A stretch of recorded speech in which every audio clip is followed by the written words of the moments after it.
Pekan ini yang menjadi sorotan adalah Bank Indonesia kembali menaikkan suku bunga acuannya menjadi 4,75%. Tentunya hal ini akan berdampak pada bunga kredit pemilikan rumah atau KPR Anda. Lantas apa sebenarnya KPR itu? Saya akan mengulasnya untuk Anda. Mari kita lihat bersama apa itu KPR. Kita mengenal dulu KPR adalah fasilitas kredit yang diberikan oleh perbankan perorangan untuk membeli atau memperbaiki rumah. Dan kita tahu nasabah juga dapat mencicil rumah dalam jangka waktu tertentu dengan besaran bunga yang sesuai perjanjian. Biasanya ini KPR ini dipakai oleh mereka yang ingin membeli rumah namun belum memiliki uang tunai yang cukup atau membeli secara cash. Jadi kalau misalnya Anda tidak mempunyai uang tunai yang cukup, Anda bisa DP dulu lalu memakai KPR ini untuk melunasi rumah impian Anda. Nah, selanjutnya ini ada dua jenis KPR. Kita bahas bersama. Yang pertama adalah kredit subsidi.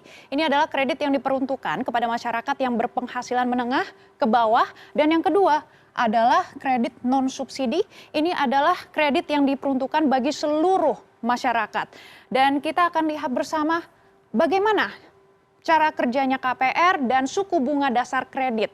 Kita lihat bersama kalau misalnya kita lihat ada beberapa bank-bank besar saat ini SDBK-nya berada di BCA 7,25% dan Bank Mandiri 7,25%, BNI, BRI, BTN ini semuanya 7,25%.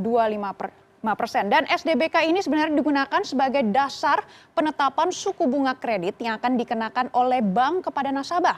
Kita lihat memang ada beberapa SDBK ini tapi tidak perlu terlalu khawatir karena memang sebanyak SDBK ini akan melihat bagaimana kebijakan bank masing-masing. Jadi SDBK ini hanya sebagai dasar dan acuannya. Jadi jangan heran ya dan bingung jika bunga kredit yang sampai ke nasabah belum tentu sama alias berbeda dengan SBDK yang dicantumkan bank. SBDK ini juga belum memperhitungkan komponen estimasi premi resiko yang besarnya tergantung dari penilaian bank terhadap resiko masing-masing debitur atau kelompok debitur. Dan kita lihat lagi bersama terkait dengan fixed dan juga floating rate. Ini kita harus mengetahuinya karena ini adalah dasar pengetahuan Anda untuk nanti bernegosiasi dengan bank. Fixed rate yang pertama adalah suku bunga yang bersifat tetap mengacu pada pokok utang awal. Dan yang kedua adalah floating rate.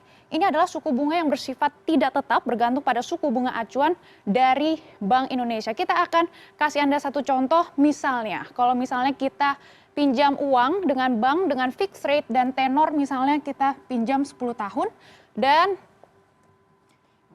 dengan bunga 10%. Dan tiap bulan Anda akan mencicil untuk membayar ke bank misalnya 5 juta per bulan.